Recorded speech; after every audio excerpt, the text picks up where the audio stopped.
Hello guys, मैं Vipin sir आप लोगों का अपने इस चैनल पर एक बार फिर से वेलकम करता हूं। आप लोगों को पता है दोस्तों कि मेरी पर डे बायोलॉजी की क्लास लगती है और देख रहे हैं कि आप लोग काफ़ी इंटरेस्ट लेकर के वीडियो को देख रहे हैं। जहां भी आपको कोई प्रॉब्लम आए आप कमेंट बॉक्स में अपने प्रॉब्लम्स को लिख सकते हो। और दोस्तों, चूँकि आप लोगों का बहुत प्यार मिलता है, बहुत सारे कमेंट्स आते हैं, हर कमेंट्स को पढ़ने में बहुत समय चला जाता है, ठीक है, लेकिन फिर भी प्रयास रहता है सारे कमेंट्स को देखा जाए और जो भी स्पेशल नीड्स होती है यदि आपकी किसी टॉपिक्स पर, उसको भी क्लियर कराने का हम प्रयास करते हैं। ठीक है गाइस, तो विपिन सर आप लोगों से अपेक्षा करता हूं कि आप लोग अपने घर पे रह के अच्छे से मेहनत कर रहे होंगे ताकि आपके आने वाले जो 8 मई के एग्ज़ाम शुरू हो रहे हैं उस एग्ज़ाम को लेकर के कोई भी डर, कोई भय ना रहे।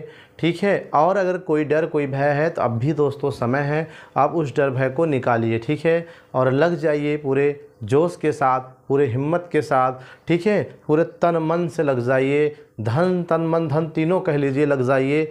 ठीक है, क्योंकि हो सकता है इस समय आपको रीडिंग्स करने में बहुत सारे नोट्स की ज़रूरत पड़े।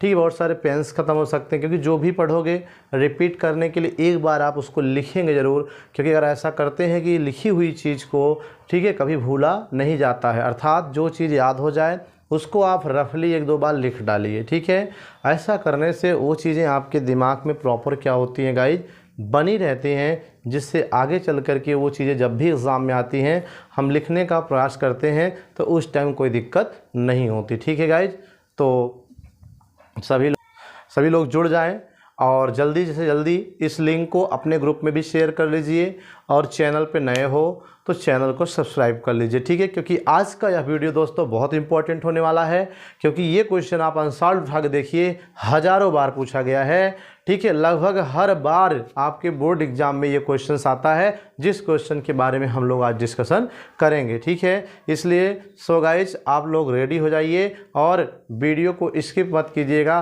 पूरा देखिएगा, निश्चित ही आपको कुछ नई चीज़ें सीखने को मिल सकती हैं। ठीक है, और जो लोग वीडियो पे नए हैं, अभी वीडियो देख रहे हैं, वो लोग भी वीडियो को स्किप ना करें और वीडियो को पूरा देखें, निश्चित तौर पे आपको कुछ ना कुछ लाभ जरूर मिलेगा। ठीक है, हमारा प्रयास रहता है कि हम अपने इस चैनल पर पूरा का पूरा आपका जो physics, chemistry, Hindi, English, maths, biology, सबका सब सब्जेक्ट हम इस पर कवर कराएं। ठीक है, सिलेबस तो बहुत पहले पूरा हुआ, इंपॉर्टेंट क्वेश्चन की सीरीज चल रही है और उसी सीरीज के क्रम में आइए हम लोग ज़्यादा समय ना खराब करके, ठीक है, अपने सीरीज वाले क्वेश्चंस पर देखते हैं और क्या कुछ होने वाला है इस क्वेश्चंस में ये भी देखेंगे। लेकिन जैसा कि मैंने आपको कहा कि यह questions very very most important है योर एग्जामिनेशन। ठीक है, अर्थात आपके होने वाले बोर्ड पेपर के लिए, और नो डाउट कि नहीं आएगा, एकदम कोई संदेह ही नहीं है इसमें ये क्वेश्चन नहीं आने वाला है, 101% ये क्वेश्चन आने वाला है। ठीक है दोस्तों, जो पेपर होता है वो 4 सेट 8 सेट बनता है, जैसे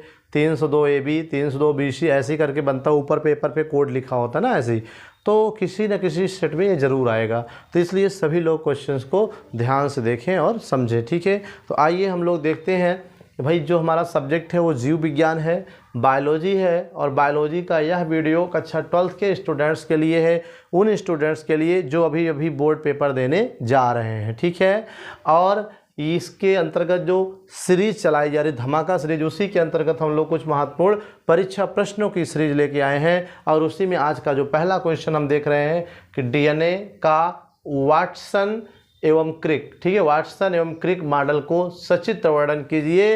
अर्थात डीएनए क्या होता है, इसका कैसे होता है, डीएनए टेढ़ा होता है, लंबा होता है, चौड़ा होता है, गोला होता है, छोटा होता है, बड़ा होता है, चपटा होता है, त्रिभुजाकार होता है, मतलब किसका मॉडल कैसे होता है, इस बात को, ठीक है, वाटसन एवं क्रिक ने क्या किया, एक मॉडल के रूप में प्रस्तुत किया। उसी को वाटसन क्रिक का डीएनए मॉडल कहते हैं या डीएनए का वाटसन क्रिक मॉडल कहते हैं। दोस्तों यह मॉडल बहुत ही फेमस है। ठीक है, इतना फेमस है कि इस मॉडल के आने के पहले, ठीक है, ये डीएनए कैसे था कैसे नहीं था इसके बारे में कोई जानकारी नहीं थी, लेकिन जब वाटसन और क्रिक आए तो इन्होंने बाकायदा एक्सपेरिमेंटल तरीके से बताया कि डीएनए की संरचना इस तरह से होती है, तो उसी संरचना को क्या कहते हैं, डीएनए का वाटसन क्रिक मॉडल कहते हैं, क्योंकि इन्होंने दिया था इसलिए वाटसन क्रिक मॉडल कहते हैं। ठीक है, तो ये होता क्या है, इसको समझने से पहले हम पहले ये तो जानें कि डीएनए क्या होता है। फर्स्ट ऑफ ऑल हमें जानना चाहिए डीएनए क्या होता है, फिर इसके मॉडल के बारे में बाद में समझेंगे, ठीक है।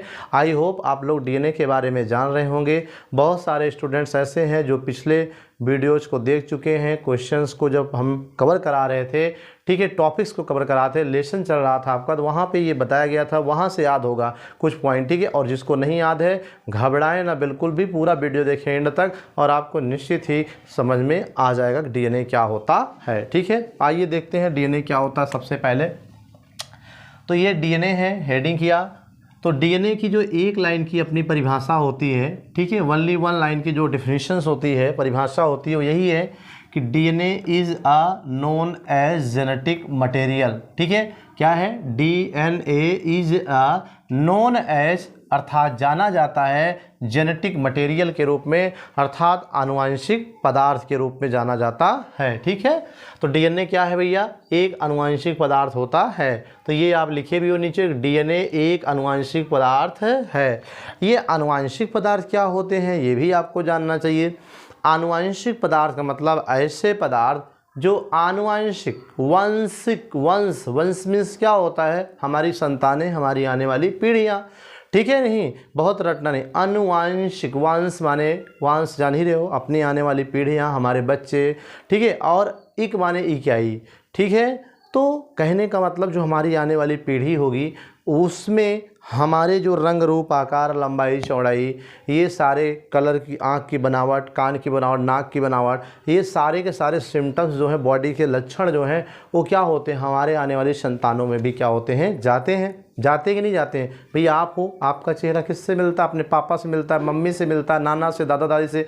और अक्सर भी जानते हो आप लोग गाइज कि जब भी बेटा पैदा हो या बेटी पैदा हो, अर्थात संतान जब पैदा होती है तो पहले घर में बड़ी उत्सुकता होती जानने के लिए कि किसको पड़ा है, ठीक है, कि जो हो बच्चा पैदा हुआ है वो किसके अकॉर्डिंग है, पेरेंट्स में, माँ के है, पिता के है, नाना के है, नानी के, दादा या दादी का। तो लोग बोलते हैं ना, कुछ लोग बोलते हैं दादा का पड़ा है, कुछ लोग नाना का, कुछ पापा का, कुछ मतलब ये। तो पड़ा का मतलब कैसे, ये जो मिल रहा है, कहते नहीं है कि नाक पापा की तरह है, ठीक है, होंठ मम्मी की तरह है, या आँखें जो है पापा की तरह भूरी हैं। तो ये जो पापा से लक्षण उसमें जा रहा, वंश में जा रहा है, तो इसको ले जाने वाला जो पदार्थ होता है उसी को हम क्या कहते हैं, आनुवंशिक पदार्थ कहते हैं, ठीक है। और उसे किसे कहा जाता है, डीएनए को कहा जाता है, ठीक है। आखिर ऐसा कौन सा हमारी बॉडी में, हमारी कोशिकाओं में ऐसा कौन सा है, ऐसा कौन है जो कि हमारे शारीरिक लक्षणों को, रंग रूप, आकार, बनावट, लंबाई, चौड़ाई, इन सब लक्षणों को हमारी संतान में ले जाता, कोई तो होगा। हाँ है, कौन है, डीएनए है, ठीक है। इसलिए डीएनए को कहा जाता है कि यह एक आनुवंशिक पदार्थ है, अर्थात DNA is a known as genetic material, ठीक है। डीएनए क्या होता है, आनुवंशिक पदार्थ होता है। समझ में आ गई होगी बात, ठीक है। एक नंबर का क्वेश्चन पूछ सकता विकल्प में, निम्न में से कौन आनुवंशिक पदार्थ होता है, ऐसा पूछा जा सकता है, ठीक है। तो आपको समझना होगा कि डीएनए को कहा गया था, इसलिए डीएनए का जो विकल्प होगा उसको आप जरूर ध्यान दीजिएगा, ठीक है। तो ठीक है, आनुवंशिक पदार्थ होता। आइए देखते हैं आगे, डीएनए का पूरा नाम, ठीक है। ये भी एक नंबर का क्वेश्चन आपसे पूछ सकता है कि डीएनए का पूरा नाम क्या है। तो ये आपका लिखा गया है, डी फॉर डीऑक्सी, ठीक है, ribo, N for nucleic, A for acid, ठीक है। अर्थात डी फॉर क्या हुआ, डीऑक्सी राइबो, ठीक है, एन फॉर न्यूक्लिक और ए फॉर एसिड अर्थात अम्ल, यानी कि डीऑक्सी राइबो न्यूक्लिक अम्ल होता है, ठीक है। किसका, डीएनए का फुल फॉर्म, ये भी याद रखिएगा, ये भी आपसे पूछा जा सकता है, ठीक है गाइज। तो डीएनए का पूरा नाम डीऑक्सी राइबो न्यूक्लिक अम्ल है। यह प्रत्येक कोशिका में, ठीक है, प्रत्येक जीवित कोशिका की बात कर लो ज़्यादा ठीक रहेगा, ठीक है। यह प्रत्येक जीवित कोशिका में मुख्य रूप से केंद्रक में पाया जाता है, ठीक है। कहाँ पाया जाता है, केंद्रक में पाया जाता है, ठीक है। जैसे ये आपकी कोशिका है, सपोज करिए, ठीक है, या इसको हटाइए, ऐसे ही सपोज करिए आपकी जंतु कोशिका होती है, इसी के बीच में केंद्रक है, ठीक है। ये पूरी कोशिका और बीच वाला जो छोटा सा भाग है ये केंद्रक होता है। क्या होता है दोस्तों, केंद्रक। और इसी केंद्रक के अंदर ये क्या होता है, डीएनए पाया जाता है, ठीक है। तो एक नंबर का ये भी पूछा जा सकता है कि कोशिका में केंद्रक में डीएनए कहाँ पाया जाता है, केंद्रक में पाया जाता है, ठीक है, याद रखना। तो डीएनए का पूरा नाम डीऑक्सीराइबोन्यूक्लिक अम्ल होता है। यह प्रत्येक कोशिका में मुख्य रूप से केंद्रक में पाया जाता है और यह एक पीढ़ी के, ठीक है, एक पीढ़ी का मतलब जैसे पेरेंट्स हो गए, माता पिता हो गए, ठीक है, एक पीढ़ी के आनुवांशिक लक्षण, आनुवांशिक लक्षण मतलब रंग रूप, ठीक है, जैसे कोई गोरा है कोई काला है, तो ये गोरा और काला रंग रूप जो है क्या आनुवांशिक लक्षण हो, जन्मजात होता है, ठीक है। उसका आकार, आकार कैसे है, लंबाई कितनी है, ठीक है, इन लक्षणों को आनुवांशिक लक्षण कहते हैं, ठीक है। तो ये डीएनए क्या करता है कि एक पीढ़ी के अर्थात माता पिता के आनुवांशिक लक्षण अर्थात रंग रूप आकार लंबाई को दूसरी पीढ़ी में अर्थात होने वाली संतान में, ठीक है, वंश में क्या होता है, स्थानांतरित करने का कार्य करता है। अर्थात माता पिता के आनुवांशिक लक्षण को रंग रूप आकार लंबाई चौड़ाई बनावट के बच्चे में ले जाने का काम करता है कौन, डीएनए, ठीक है। तो कार्य करता है और यह एक कोशिका में डीएनए जो होता है प्रत्येक कोशिका में 46 की संख्या में पाया जाता है। 46 गुणसूत्र होते हैं दोस्तों, डीएनए की संख्या भी प्रत्येक कोशिका में 46 होती है। और प्रत्येक डीएनए की जो लंबाई होती है, जो डीएनए की लंबाई होती है वो 2 मीटर होती है। कितनी मीटर होती है, 2 मीटर होती है, ठीक है। अगर आपसे पूछे कि एक कोशिका में 46 डीएनए हैं तो एक डीएनए की लंबाई कितनी होती है, पर डीएनए की लंबाई तो 2 मीटर होती है। और 46 डीएनए है तो 46 गुणे 2 अर्थात 92 मीटर होता है दोस्तों। कितना होता है, 92 मीटर, ठीक है। तो वही यहाँ लिखा, प्रत्येक डीएनए की लंबाई लगभग 2 मीटर होती है। और इस प्रकार एक कोशिका में कुल 46 डीएनए हुए तो 46 डीएनए की लंबाई 92 मीटर अर्थात 46 गुणे 2 मीटर होते। कितना होता है, 46 गुणे 2, ठीक है, जो कल्टो 92 मीटर होता है। तो मतलब एक कोशिका में 46 डीएनए और एक डीएनए 2 मीटर, तो 46 दूना 92 मीटर एक कोशिका में। और आपकी पूरी बॉडी में हम कैलकुलेट कर ले कितनी कोशिकाएं हैं, करोड़ों खरबों 10 घाते 15 से कम नहीं, अर्थात 10 धामा 100 धामा 1000 धामा 10,000 धामा 1 लाख धामा 10 लाख धामा 1 करोड़ धामा 10 करोड़ धामा, इस तरह से 14 बार कैलकुलेशन करिए, इतना कोशिका है। और एक कोशिका में 92 मीटर, तो 92 गुणे 10 घाते 14, ऐसी कर लीजिए कितनी लंबाई, इतना लंबा डीएनए एक धागे के रूप में आपके कोशिका के केंद्रक में क्या होता है, पाया जाता है दोस्तों, ठीक है। फिलहाल उस सब बात की बात है, आइए देखते हैं आगे हम। अब बात आता है डीएनए का वाटसन क्रिक मॉडल, ठीक है। क्या बात आती है, डीएनए का वाटसन क्रिक मॉडल। अभी हमने थोड़ा इंट्रोडक्शन किया डीएनए का, अब क्वेश्चन के आंसर पे आ रहे हैं, ठीक है, कि डीएनए का वाटसन क्रिक मॉडल क्या होता है। तो जो ये डीएनए है ये कैसे होता है, लंबा होता है, चौड़ा होता है, ठीक है, धागे नुमा होता है या कैसे होता है, इसी को लेकर के वाटसन और क्रिक इन दोनों वैज्ञानिकों ने एक मॉडल की परिकल्पना की प्रस्तुति की, जिसके लिए इनको नोबेल पुरस्कार भी मिला। इस संरचना को, इस मॉडल को बताने के लिए कि डीएनए ऐसे होता है, ठीक है, इसके लिए इनको क्या मिला, नोबेल पुरस्कार दिया गया, ठीक है। तो आइए देखते हैं कि वाटसन क्रिक ने क्या कहा। तो वाटसन एवं क्रिक के अनुसार अगर हम बात करें तो डीएनए प्रायः जो होता है 2 पॉलीन्यूक्लियोटाइड की बनी हुई, ठीक है, 2 पॉलीन्यूक्लियोटाइड की बनी हुई सर्पिलाकार, ठीक है। पॉलीन्यूक्लियोटाइड का मतलब ये होता है, ठीक है, जो आप ये देख रहे हो, ये तो 2 है ना, दोनों ऐसे क्या है, लिपटे हैं सर्प जैसे, तो इसीलिए कह रहा है सर्पिलाकार, ठीक है, जैसे 2 सर्प ऐसे इस तरह से लिपटे हों, तो इस तरह से ये क्या है, डीएनए की संरचना होती है सर्पिलाकार, या ठीक है, या क्या होती है बेटा, सीढ़ी नुमा होती है। कैसे होती है, सीढ़ी नुमा कुंडली संरचना होती है, अर्थात ऐसी होती है, ठीक है। आपने लेटर्स देखा, सीढ़ियाँ 2, एक ऐसे ऐसे ऐसे और एक जो जगह से ही ऐसे राउंड अप होके जाती हैं, तो वो है, तो उस टाइप की सीढ़ी नुमा संरचना, ऐसे वाली नहीं है, ठीक है।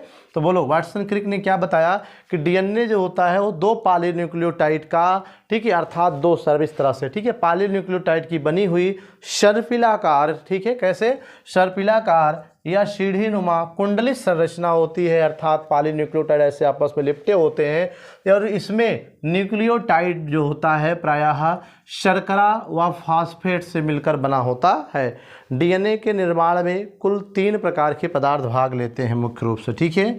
अगर हम डीएनए, ठीक है, का रासायनिक संगठन देखें, डीएनए का रासायनिक संगठन यानी किन पदार्थों से बना है, तो फास्फेट समूह, फास्फोरिक अम्ल, ठीक है। फास्फोरिक अम्ल PO4 डबल माइनस के रूप में, फास्फेट के रूप में रहता है। सूत्र तो H3PO4 होता है, लेकिन ये फास्फेट के रूप में होता है। और दूसरा आपका है शर्करा, ठीक है, शर्करा। और तीसरा आपका है क्षारक, नाइट्रोजनी क्षारक, ठीक है गाइज। क्या होता है? नाइट्रोजनी क्षारक होता है। तो ये तीन पदार्थ मिल करके डीएनए का निर्माण करते हैं। तो वही कह रहा है कि जो डीएनए होता है ये 2 पॉलीन्यूक्लियोटाइड की बनी हुई सर्पिलाकार या सीढ़ीनुमा कुंडली संरचना होती है। और प्रत्येक न्यूक्लियोटाइड जो होता है शर्करा और फास्फेट समूह से मिलकर बना होता है, ठीक है। अर्थात जो ये आपका न्यूक्लियोटाइड है ये फास्फोरिक अम्ल अर्थात फास्फेट और शर्करा इन दोनों के मिलने से, ठीक है, ये बना हुआ है। और डीएनए में, ठीक है, डीएनए में एक प्यूरीन व एक पिरामिडीन नाइट्रोजनी क्षारक होता है, ठीक है, जिसमें ठीक है, बोलो डीएनए में कितने क्षारक होते हैं? 2, प्यूरीन और पिरामिडीन। अब प्यूरीन में भी 2 होता है, एडेनिन ग्वामीन, और पिरामिडीन में भी 2 होता है, थायमिन और साइटोसिन, आपने पढ़ा होगा, ठीक है। तो यहाँ पर आपको दिखा जा रहा कि यह प्रायः एक प्यूरीन व एक पिरामिडीन नाइट्रोजनी क्षारक डीएनए में होता है, जिसमें एडेनिन अर्थात प्यूरीन और थायमिन से अर्थात पिरामिडीन क्षारक से हाइड्रोजन बॉन्ड की सहायता से, ये आप देख रहे हो, एडेनिन फॉर ए और थायमिन माने टी, दोनों क्या है? एक दूसरे से डॉटेड लाइन, कटी लाइन वाले बॉन्ड से जुड़े हैं। और कटी लाइन वाले बॉन्ड को क्या कहते हैं गाइज? हाइड्रोजन बॉन्ड कहते हैं, ठीक है। ये भी पूछा गया एक नंबर का कि डीएनए में नाइट्रोजनी क्षारक जो होते हैं एडेनिन ग्वानिन से और एडेनिन थायमिन से, ग्वानिन साइटोसिन से किस बंध द्वारा जुड़े हैं? तो हाइड्रोजन बॉन्ड द्वारा जुड़े होते हैं। और हाइड्रोजन बॉन्ड को कटी लाइन से व्यक्त करते हैं, ठीक है। तो हाइड्रोजन बॉन्ड से ये जुड़े होते हैं। और ग्वानिन भी इसी तरह क्या होता है? जो प्यूरीन का भाग है, और साइटोसिन से जो पिरामिडीन का भाग होता है, इसी क्षारक से यह भी हाइड्रोजन बॉन्ड द्वारा जुड़ा होता है। एक देखो एडेनिन थायमिन से जुड़ा है हाइड्रोजन बॉन्ड से, और ग्वानिन भी साइटोसिन से हाइड्रोजन बॉन्ड से आपस में क्या हुआ है?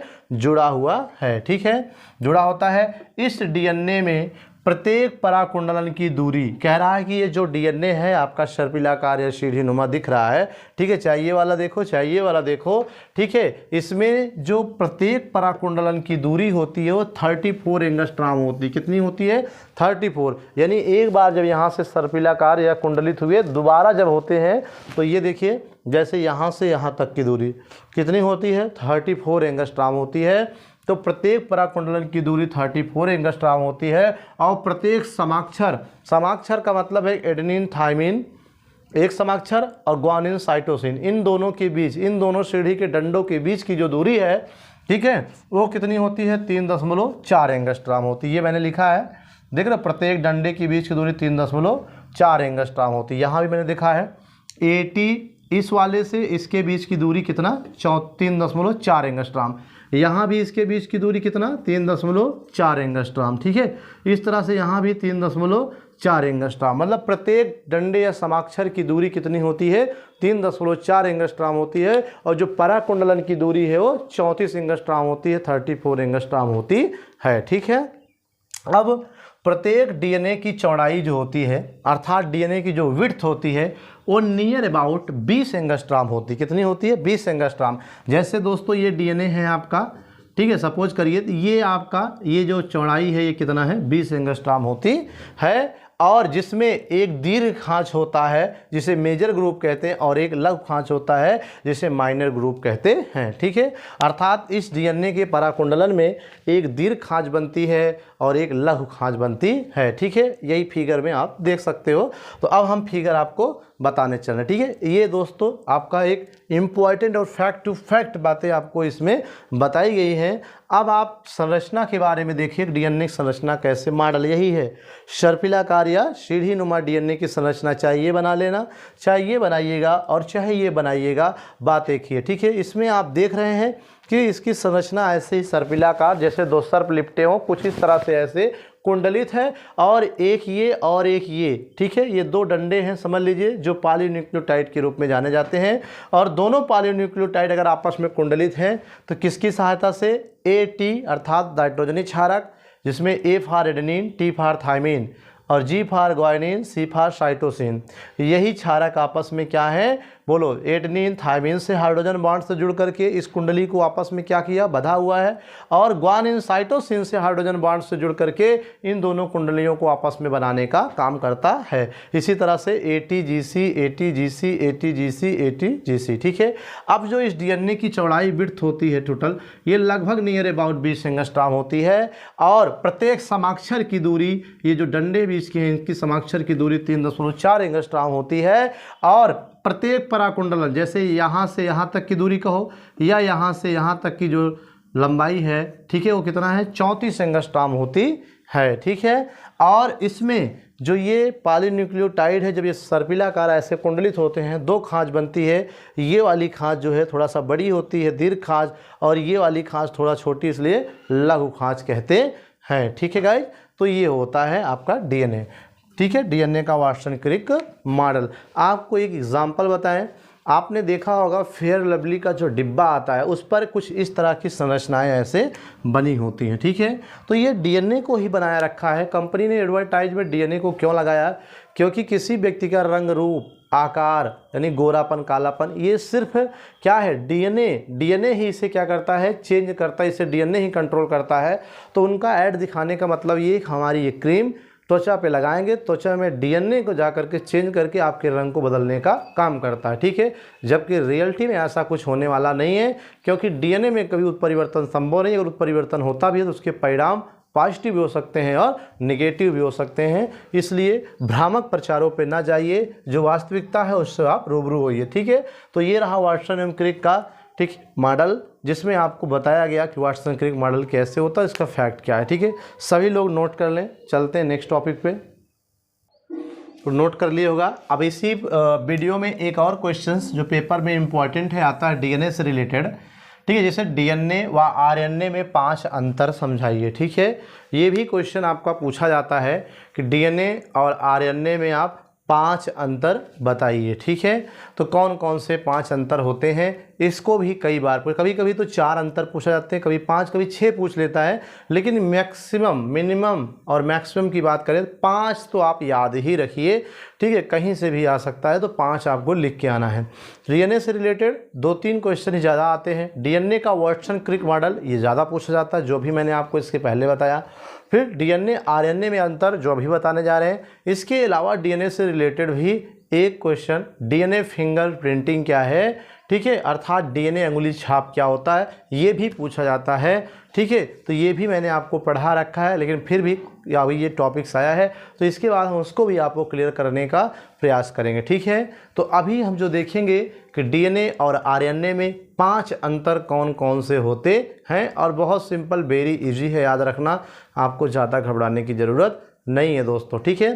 तो आइए हम लोग मिल करके देखते हैं कि DNA और RNA में 5 अंतर कौन से। क्वेश्चन आपके सामने है, तो एक लाइन अगर इस तरह क्वेश्चन आता है तो पहले आप हेडिंग करोगे कि DNA RNA में 5 अंतर या प्रमुख अंतर, हेडिंग्स करेंगे।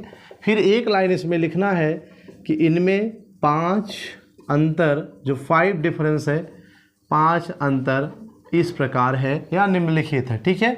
फिर आप ऐसे कॉलम डिनोट करेंगे, कॉलम में एक तरफ DNA और एक तरफ RNA, ठीक है। फिर यहाँ छोटा सा एक क्रमांक का कॉलम आप बना रखेंगे, ठीक है। इस तरह से बढ़िया से पटरी द्वारा कॉलम बनाइएगा और बनाने के बाद ही लिखिएगा, ठीक है।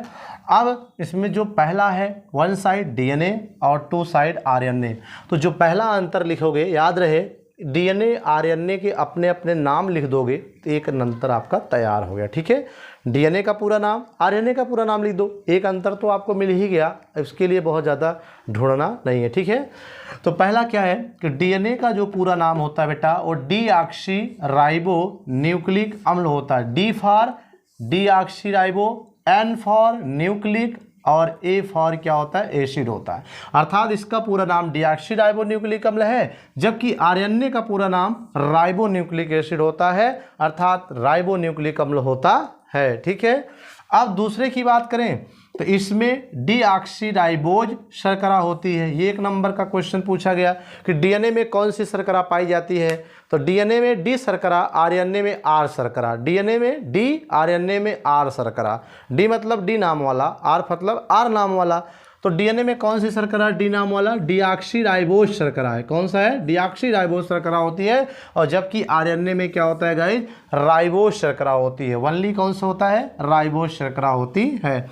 तीसरा है यह आनुवंशिक पदार्थ का कार्य करता है। कौन करता है भैया? डीएनए। डीएनए क्या करता है? आनुवंशिक पदार्थ का कार्य करता है, अर्थात एक पीढ़ी के लक्षण को माँ बाप से यानी संतानों में ले जाने का काम करता है। ठीक है, कौन? डीएनए। लेकिन आरएनए यह काम नहीं करता, बल्कि वो प्रोटीन सिंथेसिस का काम करता है। कोशिकाओं में प्रोटीन संश्लेषण का प्रमुख रूप से काम करता है। ठीक है। और चौथा जो अंतर है कि डीएनए में थायमिन नाइट्रोजनी क्षारक होता है। क्या होता है? थायमिन नाइट्रोजनी क्षारक होता है। जबकि आरएनए में थायमिन के स्थान पर यूरेसिल पाया जाता है। थायमिन नहीं होता है, बल्कि इसके स्थान पे क्या होता है? यूरेसिल पाया जाता है। ठीक है, तो ये याद रखना। और पांचवा जो है लास्ट कि डीएनए जो होता है द्विकुंडलित होता है, डबल स्टैंड से मिलकर बना होता है। अर्थात जो डीएनए होता है इस तरह से डबल स्टैंडर्ड होता है, और आरएनए जो होता है एकल स्टैंड होता है, सिर्फ सिंगल न्यूक्लियोटाइड्स का बना हुआ होता है। ठीक है, तो ये आपके रहे डीएनए और आरएनए में 5 प्रमुख अंतर। इनको आप जरूर रखिएगा, क्योंकि निश्चित ही क्वेश्चन अगर डीएनए आरएनए से उठता है तो पहला वाटसन-क्रिक मॉडल उठेगा। अगर वो नहीं क्वेश्चन उठा तो आरएनए डीएनए में अंतर जरूर आएगा। ठीक है, इसलिए सभी गाइस इसको भी नोट कर लें। ठीक है, फिर आज की इस वीडियो में इतना ही। मिलते हैं नेक्स्ट वीडियो में नए क्वेश्चन के साथ। तब तक के लिए thank you for watching this video guys. Thank you, thank you, thank you.